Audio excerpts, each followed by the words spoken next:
Bonjour à tous et bienvenue sur Caro Magic Books. J'espère que vous allez bien. Je vous retrouve aujourd'hui pour un petit book haul. J'avais envie de faire un book haul. J'ai réglé un petit peu la caméra là qui hop voilà. J'avais envie de refaire un petit book haul. Bon voilà, c'était tout simple avant d'attaquer un gros point lecture sur le prix du meilleur polar aux éditions Point parce que ça y est, on a rendu nos votes. On sait qui a gagné. Bon, c'est pas encore officialisé, donc pour l'instant on ne peut rien dire. Voilà, donc je pense que je vous ferai une vidéo. Je sais que l'année dernière, ça avait pas mal plu, cette vidéo sur le prix du meilleur polar point. Donc je vais, voilà, si ça vous intéresse, je vais en refaire une pour vous dire un peu toutes mes lectures qui ont été des lectures très très fortes cette année quand même, assez dures. L'année dernière, c'était assez axé société. Cette année, pareil. Mais bon, pas vraiment politique, parce que moi je suis pas branchée politique, mais évidemment vous avez une petite partie politique, mais qui est facilement compréhensible. Et voilà, et beaucoup de, enfin aussi des romans qui ont parlé de pédocriminalité, donc c'était quand même assez dur, mais voilà, quoi, c'est des romans aussi nécessaires, vers lesquels je ne serais pas spontanément allée, mais qui étaient très intéressants. Sinon, au niveau de mes lectures, alors j'avais, je ne sais plus, je ne sais plus si je vous avais présenté ce roman que j'avais reçu en service presse des éditions Mera, c'est L'homme sans sommeil de Antonio Lanzetta. En fait, on va suivre un jeune garçon, enfin il a 13 ans, il est dans un orphelinat en Italie, l'auteur est italien, au lendemain de la Seconde Guerre mondiale, dans un orphelinat où il est maltraité par ses camarades et parce qu'il ne sait pas se défendre et aussi par les prêtres et les bonnes sœurs qui sont dedans, c'est une horreur. Il se fait un copain et tous les étés ils sont envoyés pour travailler dans divers endroits, hein, parce qu'à cette époque-là, les orphelins, on les faisait bosser, hein, c'était, voilà. Même si eux touchaient rien comme argent, il fallait qu'ils aillent bosser. Voilà, donc il est assez maltraité. Il se retrouve dans un domaine assez mystérieux où il rencontre une petite fille. Bon, il y a pas mal de mystères apparemment. Donc c'est vrai quand voilà, la personne qui s'occupe, je sais pas si elle est community manager, je pense que oui, parce qu'on entend angliciser un peu tout, me l'a proposé. Du coup, je l'ai demandé parce qu'il me tentait. Voilà, vous savez bien que moi, les domaines mystérieux, les maisons mystérieuses ou les châteaux, voilà, où il se passe des choses étranges, ça m'attire toujours. Donc du coup, j'ai dit oui. J'ai pas été déçue du tout. C'est une lecture qui se lit très bien, qui se lit très vite. C'est presque, ouais, c'est quasiment un page turner parce qu'on a envie de savoir ce qui se passe vraiment. Surtout qu'il y a une double temporalité, donc c'était vraiment super intéressant. Et je sais plus si celui-ci je voulais présenter aussi. C'est Les Féeries des Shades de Cindy alors elle n'est pas américaine, donc je vais le dire à la française, elle est belge. Cindy Van Wilder Zanetti, c'est aux éditions Scrineo. C'est pareil, c'est un service presse que j'ai reçu de la masse critique Babelio, hein. Je vous avais déjà expliqué, Babelio, vous pouvez demander tous les. D'ailleurs, il faut que je regarde si ce soir il n'y a pas une masse critique. Enfin, vous pouvez demander une fois par mois il y a une liste de livres par genre et vous pouvez cocher les livres qui vous intéressent et poser votre candidature. Alors, il y a ce système-là et il y a un deuxième système où ils vous contactent directement, ils vous demandent si vous êtes intéressé, vous posez votre candidature et c'est accepté ou pas. Là, j'ai été, à ma grande surprise, j'ai été acceptée parce que Scrigno, c'est déjà une maison d'édition un petit peu plus importante et j'ai été, voilà, ils m'avaient contacté, voilà, ils contactent plusieurs personnes, mais indépendamment, indirectement par mail. Et j'étais très contente parce que là, on est dans de la fantaisie où en fait, il y a deux, je sais pas, c'est pas vraiment des, enfin, si on va dire deux races d'humains, enfin deux personnes, même si j'aime pas trop employer ce mot-là, mais voilà, on va dire deux, je sais pas.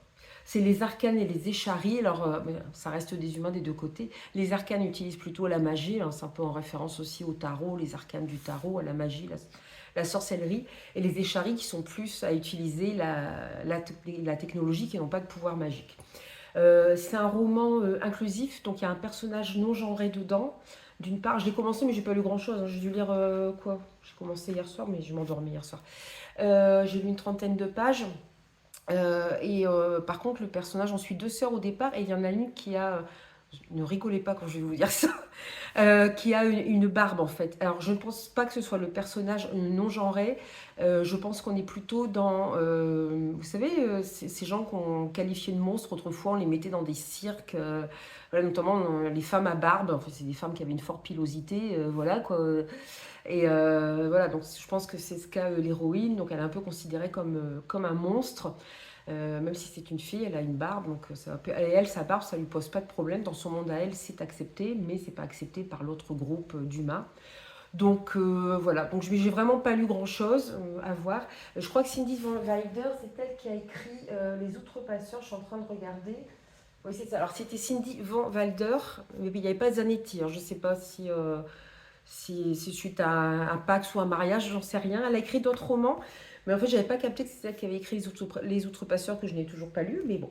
Donc voilà, donc je suis sur ce roman-là en ce moment. Je suis toujours en train de regarder la série Twin Peaks. Je ne sais pas si je dois la rendre à la médiathèque.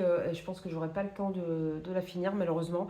En fait, je me suis fait avoir parce que la semaine dernière, bon, il nous arrive que des bricoles en ce moment.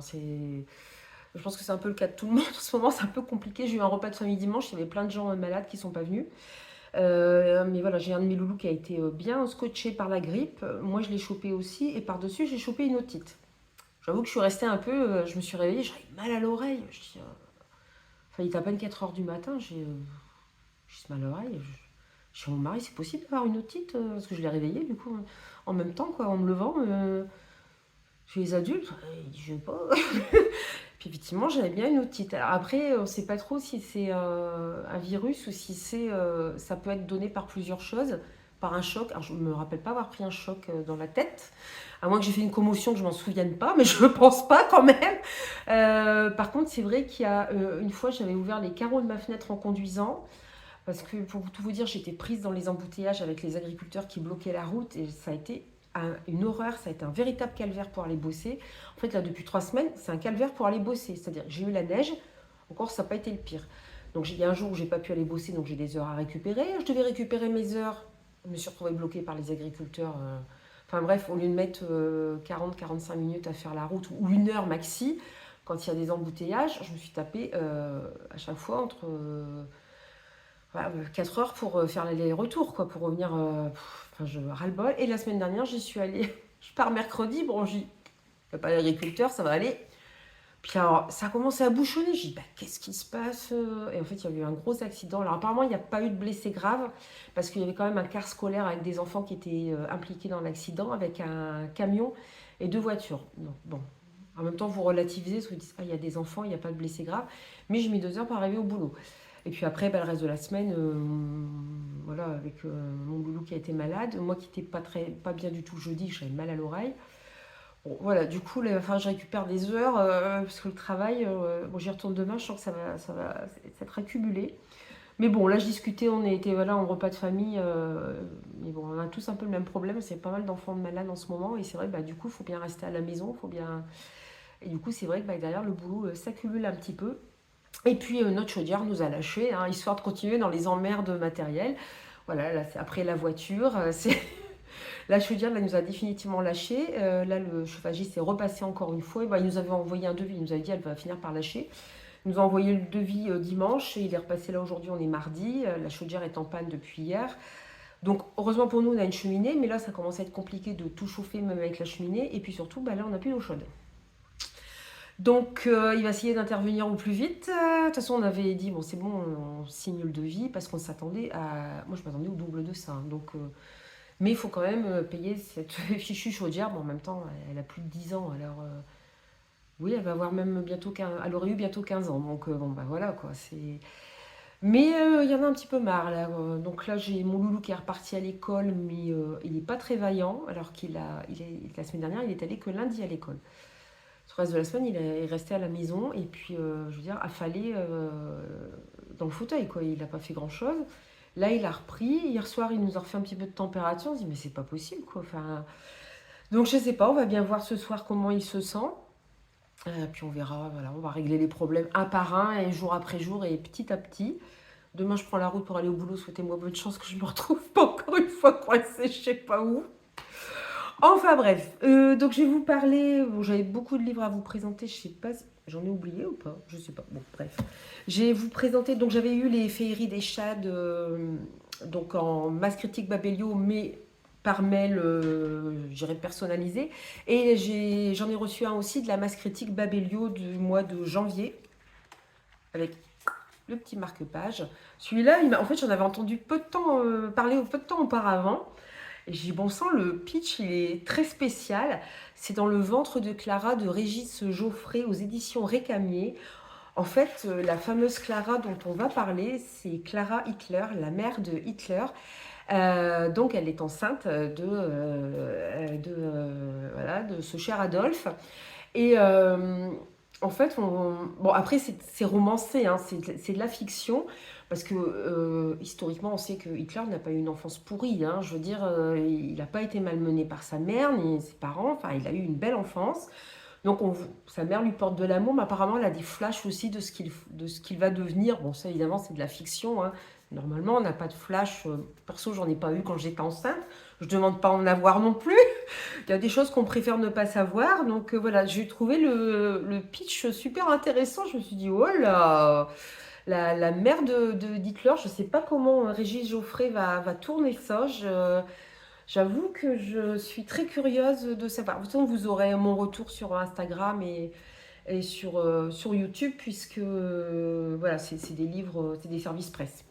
Autre service presse, alors j'ai reçu aussi des éditions Book on Demand. J'ai eu bien du mal à le recevoir parce que le colis était reparti chez eux. Enfin, j'ai mis une réclamation à la poste et depuis, j'ai plus de problème de colis. Parce que là, je commençais vraiment à en avoir marre. Et donc là, l'auteur m'avait contacté. J'ai dit, ah ouais, le roman m'intéresse. Donc je suis passée par Book on Demand, hein, qui édite des livres aussi d'auteurs auto-édités, mais ils peuvent passer par Book on Demand pour les avoir. Donc c'est Cristal, tome 1, L'effet miroir de Julien Cordier. Et là, on va suivre une femme. Alors c'est en 2023 à Stuttgart en Allemagne. Voilà, on a une femme qui a l'air d'avoir tout ce dont elle a besoin pour être heureuse. Elle est mariée, elle a un enfant. Et puis du jour au lendemain, elle part et en laissant un mot ou en leur disant n'essayez pas de me retrouver, vous ne me reverrez plus jamais. Donc du coup, il y a un inspecteur qui va enquêter sur elle, savoir qui était vraiment cette femme. Voilà, et on va découvrir des choses un petit peu bizarres, notamment qu'elle serait décédée en fait normalement en 2013 à Boston. Donc c'est quelqu'un qui a pris l'identité d'une autre personne. Voilà, ça me tentait bien. Par contre, c'est une belle pavasse aussi. Je ne suis pas épargnée au niveau pavasse. Euh, D'ailleurs, je suis contente parce que j'ai réussi à lire mon livre de la Nuit du hasard, qui est organisé par Elie Bien ce livre, c'est-à-dire vous préparez une pile de 12 livres et à chaque premier samedi de mois, elle tire un livre, vous les numérotez, elle tire un chiffre et vous devez lire le livre dans le mois. Moi, j'avais eu La balade du serpent et de l'oiseau. J'ai toujours envie de dire moqueur parce qu'il y a des G moqueurs. C'est l'oiseau chanteur. Bah non, c'est débile, un oiseau, ça chante forcément. Moi, je ne sais plus. Enfin bref, le préquel de Hunger Games. Et j'ai réussi à le lire, donc j'étais contente. Ça a été une bonne lecture, même. Bon, c'est vrai qu'il y a quelques longueurs, j'ai trouvé. Mais bon, Hunger Games, il y a longtemps que je l'ai lu aussi. Peut-être que maintenant, je trouverai aussi que c'est un peu long. Il y a eu tellement de livres de dystopie qui sont sortis que bon. Voilà, après, ça reste une bonne lecture. J'ai réussi aussi dans ma palle, bon, je vous ai fait ma vidéo, j'ai sélectionné 12 livres à lire, un par mois. Je voulais lire le dernier Michael Brun-Arnaud, Mémoire de la forêt, tome 3, L'esprit de l'hiver, donc qui se passe en hiver. Au plus tard, il faut que je le lise en février. J'ai réussi à le caser en janvier aussi. Donc j'ai terminé le 31, pile poil. Donc j'étais vachement contente. Ça a été une belle lecture aussi. Donc voilà, je suis dans les temps. Donc j'essayais de me tenir voilà, à ces nuits du hasard. Là, la nuit du hasard, j'ai pioché le dernier Harry Potter que mon mari m'a offert il y a des années, qui est la pièce de théâtre qui se déroule, je ne sais plus combien d'années après les événements des Reliques de la Mort. Donc que je n'ai jamais lu parce que je ne suis pas très théâtre et j'avais peur d'être déçue par rapport au reste de la saga. Là, le fait de regarder avec mes enfants Harry Potter, de commencer à leur lire Harry Potter, ça m'a donné envie de me replonger dedans. Donc je l'ai mis dans la liste et c'est celui-ci qui est sorti, le numéro 4 est sorti. Donc voilà, c'est celui qui a été choisi dans la liste. Donc je vais lire pour la nuit du hasard. Donc j'espère aussi que j'arriverai à le caser. Et le 12 mois, 12 livres, je ne sais pas encore trop lequel je vais lire. Je ne sais pas si j'en ai qui serait peut-être plus adapté à la saison ou... Je verrai bien parce que des gens qui m'ont dit en commentaire, bah, un tel il est super, un tel il est super, donc je pense que je vais les mettre sur le haut de la pile. Enfin, ils me tentent tous, donc voilà. Jusqu'ici, ça a marché. J'ai réussi à caser tous mes SP de janvier. Là, du coup, j'ai un petit décalage sur février, donc il va falloir que je récupère aussi mes SP de février. Voilà, puis après il y a des dates butoirs. Et un autre service presse que j'ai reçu, alors je vous avoue que j'ai postulé sur Instagram en me disant toute façon, je ne serais pas choisie. Mon compte, il n'est pas assez gros ni rien. Et puis, c'est une boostagrammeuse qui m'a dit, mais si, tente, vas-y et tout. Et je vais tenter, hein, on ne sait jamais. Et c'est Savage Bond de chez Corrigan. Alors, c'est de J. Brie. Alors, comme vous voyez, c'est le tome 2. Donc je n'avais pas lu le tome 1, je n'avais pas lu le... Et je ne l'avais pas le tome 1. Mais je pensais tellement ne pas... J'aime beaucoup la couverture. Je pensais tellement ne pas l'avoir, ce roman, que je me suis dit, c'est pas la peine, quoi. Donc du coup, j'ai couru sur Vinted et j'ai trouvé, voilà, en pas trop cher le tome 1. Je trouve que les couvertures sont vraiment très belles. Donc c'est Broken Bones, le tome 1, toujours chez Corrigan. En plus, la personne sur Vinted m'a envoyé des petits goodies. Je trouve vraiment sympa. Un petit, voilà, une feuille un peu holographique. Et puis il y avait un petit paquet de bonbons. Alors comme je suis allée chercher le livre avec Liam qui était malade, bon, il n'était pas trop malade au point de ne pas pouvoir manger de bonbons. Donc il était super content d'avoir son petit paquet de bonbons.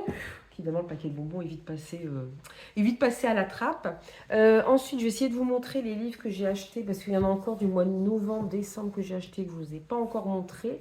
Je vais peut-être commencer par cette trilogie.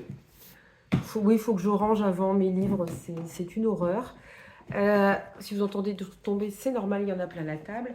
J'ai commandé en occasion Brasier Noir de Greg Hills. C'est de Greg Hills, je viens de vous le dire. C'est ce que je suis en train de chercher, je lisais la traduction. Tout va bien.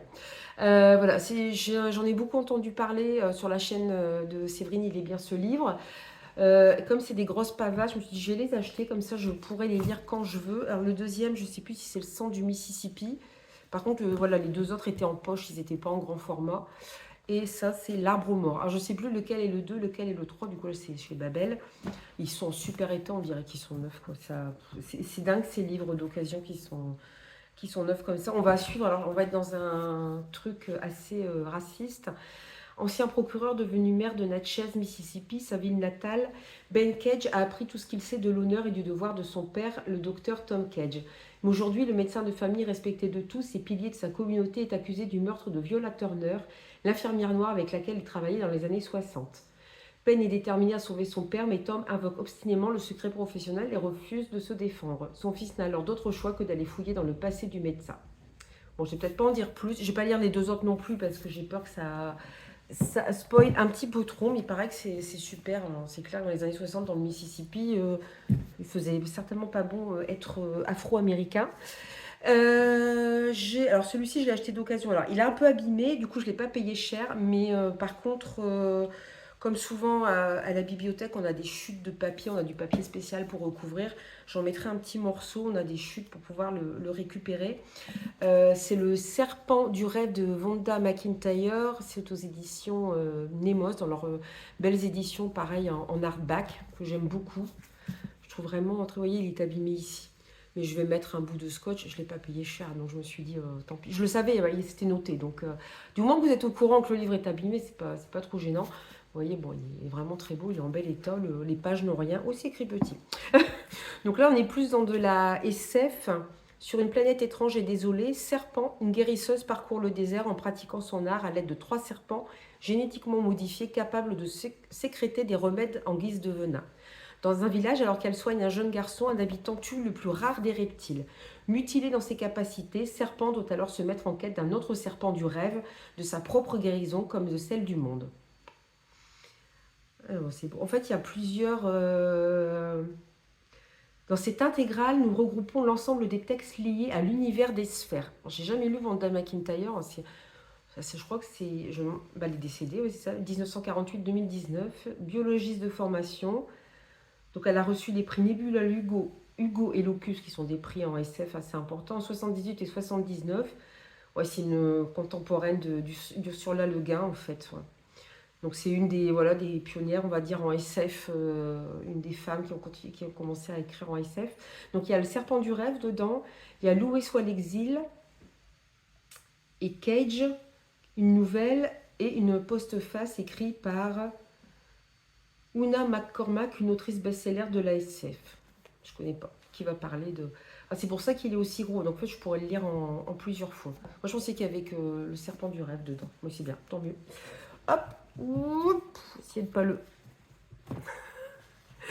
Je voudrais quand même ne pas l'abîmer plus qu'il ne l'est déjà, c'est peut-être pas la peine. Pour rester un petit peu dans ce qui est fantastique, alors là on est dans un livre un peu, je dirais un petit peu witchy, quoi, un peu, mais qui parle en même temps d'une mythologie à laquelle je m'intéresse de plus en plus, qui est Esprit du Nord, divinité, folklore et rituel. C'est aux éditions Secret d'Étoile.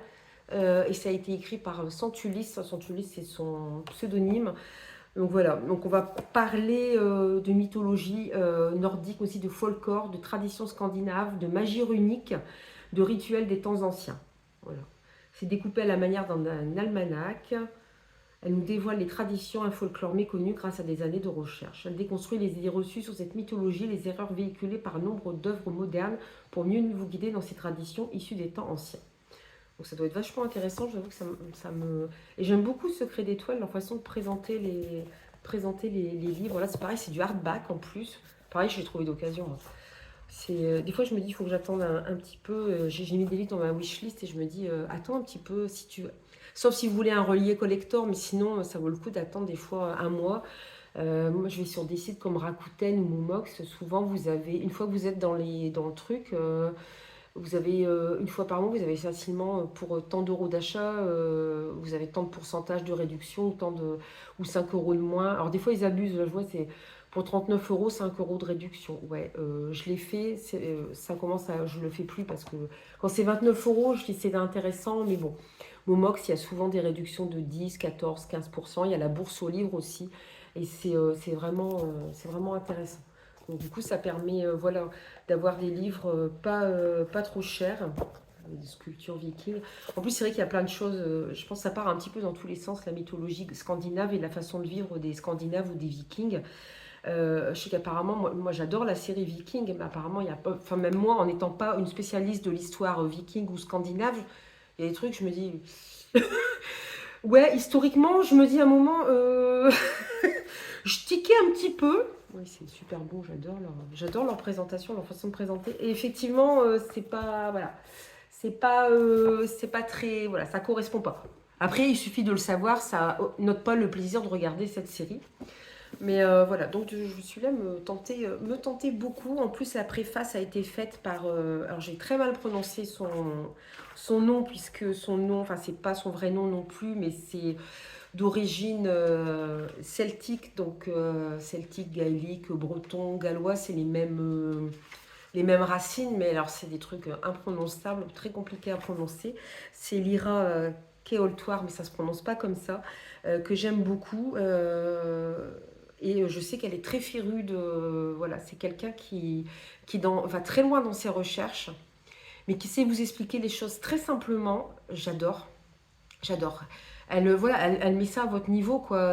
Il n'y a pas besoin d'être historienne ou d'être spécialisée dans un truc pour que... Et au contraire, je trouve qu'elle est vraiment passionnante à écouter. Et elle est vraiment... c'est quelque chose qui la botte, tout ce qui est scandinave, viking, tout ça. Donc ça donne une... Voilà, on se dit c'est que le livre doit être assez sérieux quand même. Et puis c'est vraiment un beau livre, j'adore la tronche et tout, j'aime bien. Qu'est-ce que je me... Alors je suis en train de regarder ceux que j'ai achetés au mois de décembre. C'est une horreur. Je dis, alors là, c'est du restant de décembre. J'ai eu mon anniversaire, j'ai eu Noël. Clairement, ça va se calmer un petit peu après parce que voilà, voilà, il y a plusieurs choses qu'on a à payer. Et puis à un moment, il faut arrêter quoi, parce que si on n'a pas le temps de les lire, ça sert à rien non plus. Alors je me suis acheté Créatures fantastiques de Kiyash Monsef aux éditions de Saxus. Alors c'est pareil, il nous faisait un très beau relié collector. Moi j'ai hésité, je me suis dit allez prends-le en 18,90. En plus j'ai eu d'occasion donc je ne l'ai pas payé ce prix-là. Mais sinon voilà, il est à 18,90. Je me suis dit allez prends-le normal. J'essaie de me retenir. Après il y a des livres, j'arrive pas à me retenir. Hein, mais il y en a, je me dis ouais, il me tente, mais j'ai pas envie forcément d'avoir le collector. En plus bah du coup vous prenez pas collector, vous arrivez à le trouver facilement en normal, je peux dire, en occasion, en brochet d'occasion. Et là, on va suivre une jeune fille, en fait, elle ne sait pas que son père soigne les créatures fantastiques. Elle va le découvrir et je crois que son père... Ouais, elle a été assassinée. Donc voilà, et elle découvre en même temps que son père soignait les créatures fantastiques. C'est ça qui m'a attirée, c'est le côté créatures fantastiques. Une fois que vous aurez vu les créatures, vous ne pourrez plus les oublier. Donc voilà, de Saxus, ils font toujours des choses qui sont très attrayantes et très tentantes. Donc voilà. Je ne sais pas si tu penses qu'il va y avoir plusieurs parties. Je pense pas que ce soit un one-shot, c'est pas noté, mais bon. Celui-ci, je sais que c'est un one-shot. C'est toujours chez De Saxus, mais il a déjà plusieurs années, celui-là. C'est Le Royaume assassiné de Alexandra Christo.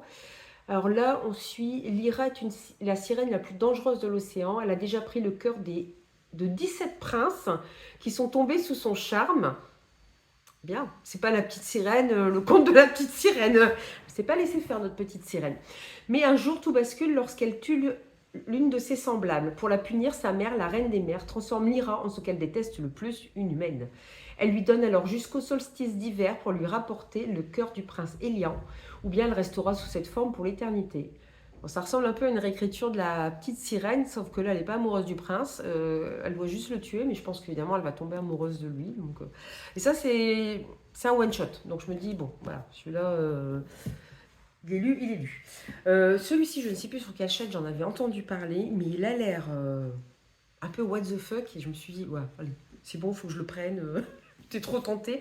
C'est Last Memory, alors chez Pika Roman. Alors, Pika, ils sont plus connus pour faire des mangas, pour éditer des mangas. Et là, de toute façon, ça doit être japonais. C'est de Yukito Ayatsuji.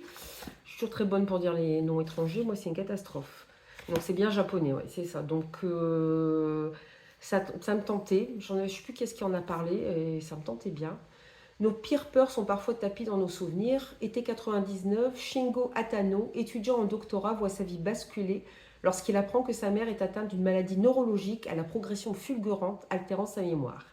Craignant que cette démence ne soit héréditaire, le jeune homme décide de mener l'enquête auprès de sa famille pour faire la lumière sur ses causes.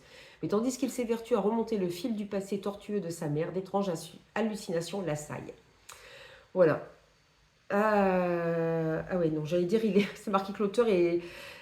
Enfin, il est l'auteur de la trilogie Another. Je me suis dit, ah non, j'ai pas encore pris une nouvelle saga, mais non, ça doit être autre chose. Enfin, je pense, j'espère que c'est pas un tome 2. Rassurez-moi, quand j'en ai entendu parler, on m'a pas dit que c'était un tome 2. Je pense pas. Voilà, donc c'est pareil, j'ai trouvé d'occasion. Je sais pas s'il est encore vendu d'ailleurs, neuf. Et vous voyez, cette couverture, je la trouve hyper fascinante, malaisante. Et voilà, elle me hype de fou. Elle fait peur en même temps et je me suis dit, ouh, je pouvais pas passer à côté, c'était pas possible. Alors, j'essaie de les faire dans l'ordre. Ça, c'est les livres que j'ai reçus. Alors, je crois que dans la boîte à livres, je vous avais pas montré tout ce que j'avais reçu non plus. Tout ce que j'avais reçu, ce que j'avais trouvé. Bon, non, en fait, il n'y en a plus qu'un. Je crois que dans la boîte à livres que j'ai... Ah non, oui, j'en ai trouvé un. J'en ai un que je ne vous avais pas présenté la dernière fois. Et j'en ai trouvé un dans la boîte à livres de mon village, de Ursula Le Guin. Enfin, normalement, je crois qu'on dit Le Guin parce qu'elle est... Elle est américaine, bon ça me fait bizarre de dire ça, vous m'excuserez. Donc pour moi ça restera Ursula Le Guin. Alors vous voyez c'est science-fiction, c'est vraiment la vieille édition, la main gauche de la nuit. Depuis son arrivée sur la planète Getten, Genli Hai a toujours eu froid. Il risque bien pis comme tous les envoyés de l'Œcumène. L'Œcumène n'est pas un empire mais une coordination de mondes habités. Sur 100 années-lumière, la guerre n'aurait aucun sens. À quoi bon envoyer une armada sur un monde dont on recherche l'alliance? Genli Hai est venu seul comme tous les envoyés. S'il échoue, on recommence dans un siècle ou deux. Bon, c'est un peu nébuleux quand on suit comme ça. Là, je ne sais pas si vous avez bien tout compris. Moi, je suis un peu perdue là. Mais sur là, le gars, voilà, c'est une pionnière aussi, en tant que femme de la SF. Il y a un moment que j'ai envie de la lire. Donc, quand j'ai vu qu'il y avait voilà, ce petit livre, c'est édité par qui d'ailleurs? C'est tellement vieux comme édition. Robert Laffont. Je ne sais même pas qu'ils éditaient. Je ne sais même pas s'ils éditent encore des livres de poche. Mais voilà, mais comme j'ai envie de me mettre aussi à la SF, bah, je me suis dit, allez, je le prends. J'ai trouvé celui-ci aussi, le résumé, j'en ai jamais entendu parler, mais j'avoue que le résumé me tentait bien. C'est Midwinter de Fiona Melrose, alors aux éditions Quai Voltaire, je ne connais pas du tout. Là, on va suivre un homme et son fils qui sont agriculteurs dans le Suffolk. Donc, ils sont concurrencés par les grandes entreprises, mais ils ont un problème plus important, c'est-à-dire que l'épouse et mère est décédée il y a 10 ans en Zambie. Un passé jusque-là enfoui, non dit, retranché derrière la maladresse et la douleur des deux hommes. Lors d'un hiver particulièrement éprouvant, Landy et Val, le père et le fils, affrontent enfin le souvenir qui les hante et mettent à l'épreuve le fragile tissu de leur relation. Ça m'a tenté, là, en relisant le résumé un petit peu moins, je verrai bien. Moi, s'il ne me tente pas, je le remettrai en boîte à livres de toute façon, je verrai bien. J'aime bien. Alors, ça, vous pouvez l'enlever la jaquette, mais je trouve sympa ce renard comme ça sur la neige. Je crois que c'est tout. Le reste, c'était pas boîte à livres. Non, le reste, c'était des achats. Celui-ci, j'en avais entendu parler aussi sur Booktube. Il paraît qu'il est très space. Non, je l'ai pris. C'est Labvona. Alors, attention, le nom de l'auteur, c'est Otessa Moshfegh. Je vous le montre, ce sera beaucoup plus simple. Donc, c'est Fayard, c'était la rentrée littéraire 2023. En plus, je l'ai quand même trouvé d'occasion, j'étais contente. Je ne suis pas payée cher en plus. Là, on va suivre en fait un fils de berger. Alors apparemment, c'est assez spécial, hein, parce que quand vous lisez le résumé, entre le résumé et ce que j'en ai entendu dire sur Booktube, c'est assez particulier. Il est difforme, il est battu par son père, il est ignoré des habitants. Ça se passe, c'est pas marqué. L'auteur est, je ne sais même pas si c'est un homme ou une femme, l'auteur du coup. C'est traduit de l'anglais États-Unis, mais je ne sais même pas si c'est un homme ou une femme. Voilà. Mais elle est d'origine, je ne sais plus. Et c'est pas marqué dans quel pays ça se passe. Je ne sais plus non plus dans quel pays ça se passe. Est-ce que ce serait noté au début? Je pense pas que ça se passe aux US. Hein. Non, c'est pas noté. En tout cas, pas au début.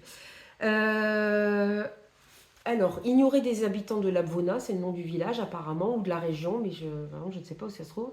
Il trouve le réconfort auprès d'Ina, sa vieille nourrice aveugle. Celle-ci, guérisseuse, capable de communiquer avec les oiseaux, suscite la crainte et la fascination des autres villageois qui évitent sa cabane dans la forêt voisine. Lors d'une escapade sur les hauteurs du village, Marek tue l'héritier du richissime William par accident. Pour se dédommager, le seigneur du village décrète l'adoption du jeune meurtrier. Une existence nouvelle dominée par le luxe et l'irreligion se profile pour Marek, alors que la sécheresse et la famine s'abattent sur Labvona. Alors, un monde médiéval et grand guignolesque, peuplé de figures tour à tour pathétiques, vulgaires, grotesques, terrifiantes, où la violence règne en maîtresse et où l'avidité fait loi. Apparemment, ça doit être du lourd quand même, d'après ce que j'ai entendu dire. Donc dans un monde médiéval. Donc en plus, on n'est pas un contemporain. J'avais oublié, oui, mais je vous avoue, il me tentait de fou. On voit en plus ce pauvre agneau là qui est. Bon, j'ai l'impression qu'il vient d'être tué, quoi. Mais il me tentait. On n'a pas beaucoup entendu parler d'ailleurs. C'est quoi? C'est Fayard. On n'a pas beaucoup entendu parler. C'est pas classé en roman noir, c'est classé en littérature étrangère. Mais ça a l'air assez space quand même. Je ne sais pas si je vous présente le reste parce que ça commence à faire beaucoup. Je pense que je vais le faire en 2 fois aussi parce que sinon je vais vous gonfler avec tout. Avec tout ce que j'ai acheté. Pour continuer ma collection de Anne Rice, j'ai acheté Mnemoc le démon. J'ai les 3 premiers c'est la saga Entretien avec un vampire. J'ai vu le film avec Brad Pitt et Tom Cruise, ça date des années 90, hein, c'est très vieux déjà. J'avais toujours dit que je lirais les romans, mais il y en a tellement que je me suis jamais lancée dedans. Et les premiers, c'est quand même des pavasses. Celui-ci est assez court. Donc on va suivre Lestat le vampire. Dans le premier tome, on va suivre surtout Louis, qui ça se passe à la Nouvelle-Orléans, donc c'est contemporain. En fait, il va être interviewé par un journaliste, il va lui raconter toute sa vie, comment il est devenu un vampire, quelle vie de vampire il a vécu jusqu'au XXe siècle, puisque ça a été écrit à la fin du XXe siècle, Entretien avec un vampire. Anne Rice est décédée d'ailleurs il y a quelque temps de ça. Voilà, donc il y a toute une série très importante. À côté de ça, elle a écrit une série aussi où elle met en scène des sorcières, et à un moment, il y a des crossovers entre les 2 séries. J'ai toujours dit que je lirais. Bon, voilà, j'ai les 3 premiers qu'on m'avait donnés en vieille édition comme ça aussi. C'est du pocket, vous voyez, c'est vraiment, vraiment de la vieille édition. Puis alors, vous voyez, c'est écrit super serré, ils font plus ça maintenant, quoi. Mais bon, moi, ça ne me dérange pas. Et mais bon, un de ces 4, je me dis peut-être j'arriverai à les lire. Je vais peut-être m'arrêter là pour... voilà, je pense que je vous ferai un autre book haul parce que j'en ai encore plein, vous inquiétez pas. Le reste, c'est voilà, c'est les achats. Là, pour le coup, ce sera vraiment les achats, je pense, de janvier. Oh, je me demande s'il n'y en a pas encore décembre quand même dedans. Ouais, si, il y en a encore décembre. Tout va bien. Mais voilà, on va pas trop, on va y aller doucement. J'aurai peut-être d'autres réceptions d'ici là. Oui, je verrai bien. Donc voilà, j'espère que cette vidéo vous a plu. N'hésitez pas à me dire en commentaire ce que vous en avez pensé, parce que c'est vrai que là, ces derniers temps, alors la chaîne avait bien progressé l'année dernière. Ces derniers temps, j'ai l'impression de stagner un petit peu, piétiner un petit peu. Voilà, donc je sais pas s'il faut que je propose des choses un peu nouvelles sur la chaîne. Ou, voilà, j'aurais voulu, c'est vrai, mettre un challenge en place, mais je sais pas malheureusement si j'aurai le temps. Voilà, j'aimerais bien mettre des lectures communes aussi en place, mais c'est pareil, c'est toujours le temps qui me manque un peu. Mais voilà, j'aimerais voilà, que ce soit un peu plus participatif, que je puisse organiser des choses avec vous, ce qui serait sympa. Alors n'hésitez pas à me dire en commentaire voilà, si vous êtes, si ça vous intéresserait des lectures communes. Je pense qu'en mars, normalement, je devrais avoir peut-être un peu moins de services presse. Ça pourrait me libérer un peu de temps sur les lectures perso, ce qui était un de mes objectifs de cette année. Ce qui serait pas mal, même si je me laisse toujours tenter, mais bon, c'est pas grave, mais après, je diminue quand même pas mal. Donc, ça devrait quand même pouvoir se faire. Pareil, je suis toujours en train de lire des graphiques, donc ça, je suis contente aussi de continuer à lire tous ces graphiques. Donc, n'hésitez pas à me dire, voilà, si vous serez partant, vous seriez partant, pardon, pour des lectures communes ou des... ou je sais pas, bon, un challenge, je vous dis, c'est le temps de le mettre en place, il faut que je réfléchisse, puis bon, après, il ne faut pas que ça tombe pendant d'autres gros challenges. Alors, je ne sais pas où est-ce que je ferai sur Instagram. Je ne sais pas encore comment démarrer tout ça. Voilà, donc pour le moment, bah, je vous attends en commentaire. Hein. N'hésitez pas à me dire ce que vous êtes en train de lire, ce que vous avez vu au cinéma dernièrement ou ce que vous êtes en train de regarder comme série. Je vous souhaite de belles aventures livresses. Je vous retrouve la prochaine fois pour un point lecture qui, je pense, sera un point lecture spécial prix du meilleur polar point. Et puis, je vous dis à très bientôt. Portez-vous bien et je vous embrasse bien fort. Bye bye.